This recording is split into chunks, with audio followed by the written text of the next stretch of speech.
So in this video, sasagutin natin ang comment ng isa sa mga subscribers natin na si @thetraveler5064. So sabi niya sa comment, "Sir, sana mag-vlog kayo ng how to read the candlestick sa simpleng explanation. Thank you." So shoutout sa iyo kasi para sa iyo ang video na to, pero syempre shoutout din sa lahat ng mga subscribers natin na laging nakasuporta sa channel. Maraming salamat sa lahat and I look forward sa success ng bawat isa sa pag-trade. Either mga-forex man yan, crypto, or stocks.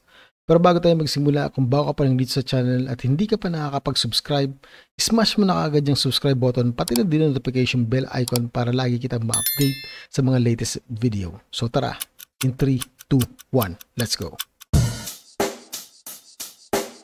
Check the mic and make sure it sound right, boys. So sa ganitong uri ng topic, like how to read the candlestick, napakaraming video na tayo makapanood sa YouTube.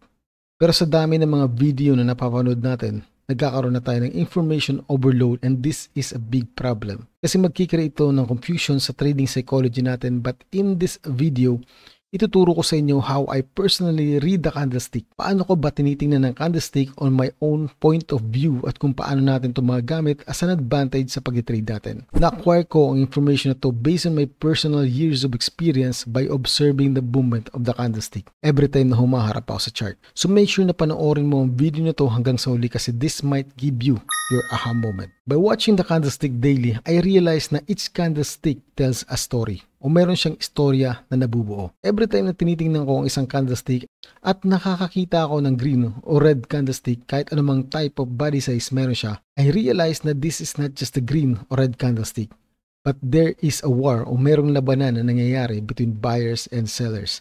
And the only way para masolve natin ang problema na to is by smashing the subscribe button kasi based sa statistics ni YouTube, 57.2% ng mga nanonood ng video natin ay hindi nagsusubscribe. So paano nga ba nabubuo ang isang candlestick? So as you can see sa screen natin, meron tayong green candlestick which represent a bullish candlestick. Ibig sabihin sa pagkakataon na to ay nanalo ang mga buyers. Pero hindi naman basta-basta lilitaw ang isang candlestick na ganyan na kagad ang itsura niya. If this is a bullish candle, of course, magsisimula muna siya sa tinatawag nating opening. Bababa siya ng bahagya, creating this wick, and this wick represents the low of the time period. If this is daily candlestick, ang wick na yan ang tinatawag nating low of the day. And then it will slowly go up, pero hindi siya basta-basta aakyat na lang ng ganun-ganun. Katulad nga ng sinabi ko kanina, merong labanan na nangyayari between buyers and sellers. So gagawa muna siya ng series of structure bago tuloy umakyat, creating another wick. And this wick ay ang tinatawag nating high of the day. And this is the highest price na naabot ng merkado bago tuloy matapos ang isang araw. So kung meron tayong tinatawag na opening kung saan nagsisimula ang isang candlestick, meron din naman tayong tinatawag na closing kung saan dito magtatapos ang isang candlestick bago siya tuluyang mabuo. And this big green box ay ang tinatawag nating body of the candlestick. So kung titingnan natin sa lower time frame ng isang daily candlestick ay ganito ang mabubuo niyang structure.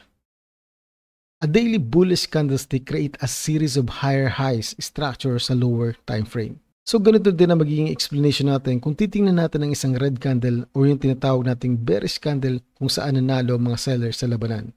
Of course, meron din siyang tinatawag na opening, low of the day, high of the day, and yung tinatawag nating closing bago tuluyang mabuo ang isang candle.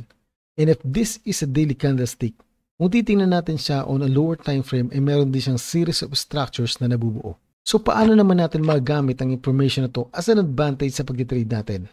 Naaalala mo ba yung sinabi ko kanina na bago mabuo ang isang candlestick, for example, bullish candlestick, ay nagkikreate muna siya ng wick or yung low ng isang candle bago tuluyang mabuo ang isang candlestick.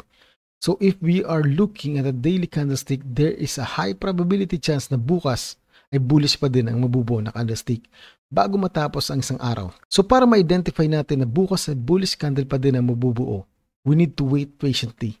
It needs to go down first or yung tinatawag nating retracement or correction phase sa lower time frame. Now, all you need to do is wait for a buy opportunity. Look for your entry signal confirmation and then execute the trade with confidence. Now, I want you to watch carefully. Kapag nagsimula ang araw kinabukasan at hindi siya nagkaroon ng correction phase, bagkus nagkaroon na agad siya ng movement pataas, meron dalawang bagay na pwedeng mangyari. Pwedeng sobrang lakas ng bullish pressure kaya hindi na siya nakapag-create ng wick or it might reverse creating a daily bearish candlestick. Kapag bumalik siya pababa at basagin niya ang opening of the day creating a wick sa taas, then there is a 50% probability chance na magre-reverse na nga pababa ang galaw ng market. So watch out carefully sa structure na binubuo niya sa lower time frame. Pero ang good news, as long as hindi niya binabasag ang low of yesterday's candlestick, there might be a chance na mag-play out pa din ang bullish momentum. So I guess that's it for this video and I hope na makatulong sa iyo ng malaki ang information na to. Remember na practicein mo siya araw-araw para makapag-build ka ng confidence sa pag-trade mo. So again, God bless sa lahat and happy trading.